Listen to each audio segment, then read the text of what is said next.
Vi har fået til opgave at løse en opgave omkring velfærdssamfundet. Her har vi så læst 2 artikler, hvor den første handlede om danskere med fast arbejde kan ende i fattigdom. Og det er et interview med Mathias Tesfaye, som har skrevet en bog, som hedder Livremmen, og den handler om at den tyske underklasse, som han mener, at hvis den danske proces fortsætter, som den gør nu, så kan danskerne også ende sådan.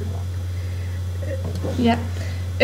Han er så ude på en byggeplads, hvor han er ude at kigge, og der ser han, at der er mange mennesker fra udlandet, som kommer op, og de kommer simpelthen op, og så arbejder de og gør arbejdet meget billigere. De kan altså få en meget lavere løn end danskerne. Og på en måde så overtager de danskernes arbejdspladser, fordi at danskerne de er ikke villige til at gå så langt ned i løn. Og de har ikke rigtig noget valg, for hvis danskerne ikke vil gå ned i løn, så er der bare for eksempel en polakker eller noget, der overtager det job. Ja, det vil sige, at de har enten valget med at gå ned i løn eller blive fyret, og sådan som det ser ud nu med krisen og alt det, så vil folk jo hellere have et arbejde end slet ikke noget. Så man kan sige, at det er danskerne, der indretter sig efter, hvor langt de udlandske arbejdere er villige til at gå ned. Ja. Mathias Tesfaye, han mener så, at danskerne simpelthen bliver en underklasse, fordi at alle ender med at blive fattige, selvom de arbejder. De får ikke den løn, de egentlig skal have. Og der mener han, at regeringen og fagforeningerne også, at de burde gribe ind og ligesom gøre noget, fordi man hører om det hele tiden, men man kommer ikke ud og opleve det, og derved gør man heller ikke noget ved det. Han mener også, at fagforeningen på en måde har svigtet medlemmerne, fordi de ikke, de ved godt, det forekommer, men de gør ikke noget ved det. De lader det bare ske. Ja, og de mener også, at folk ligesom er blevet en egotripper, og at man gør bare, hvad man selv mener, og ikke er medlem af en fagforening. Og de egotripper, de vil så bane vejen for de underbetalte, og det vil altså sige, at hvis processen bliver ved med at forløbe, som den gør, så bliver alle nærmest underbetalte og derved fattige. Overenskomsten skal altså overholdes, og det er så det, Mathias Tesfaye han prøver at komme ud med. Altså det er hans budskab med selve hele den artikel.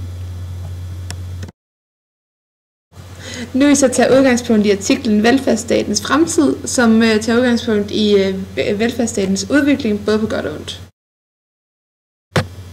Globaliseringen får velfærdsstaten til at blegne.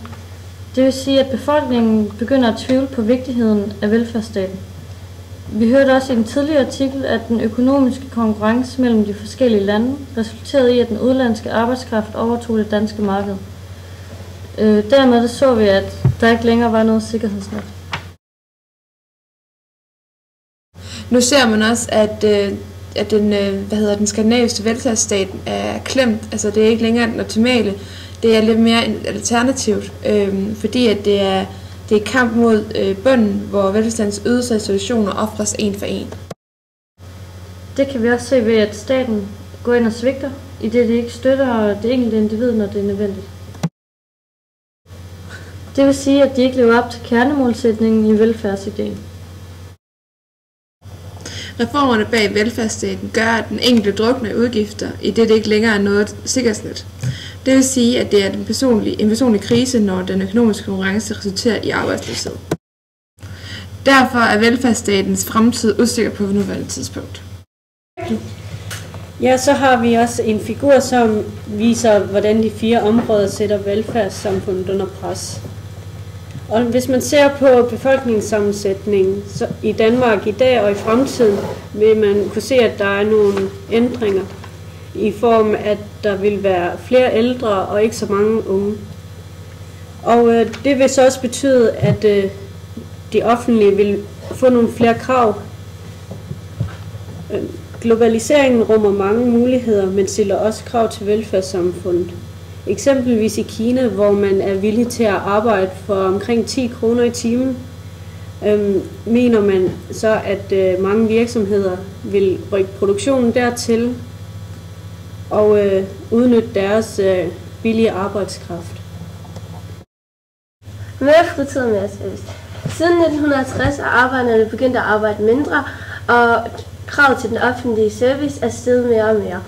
Det er en udvikling, der vil fortsætte i mange år. Når politikerne de vil gerne have forbedret velfærd, og derfor vil de ikke skære ned på efterløn, sygehus og ældreforsorgen. Problemet er bare, at de offentlige udgifter stiger, mens at der bliver mere fritid, og så kommer der mindre skatteindtægter ind. Men samtidig er Danmark et land med højt skattetryk, så derfor kan vi ikke forhøje skatten. Øget individualisering og mindre ansvarlighed for fællesskab. De forskellige sociale reformer blev indført for at hjælpe de svage i samfundet, og det har der været en stor accept for i befolkningen. Men de er bange for, at nu at der kommer øget individualisering, og det kan ødelægge den gennemførelsen af velfærdspolitikken.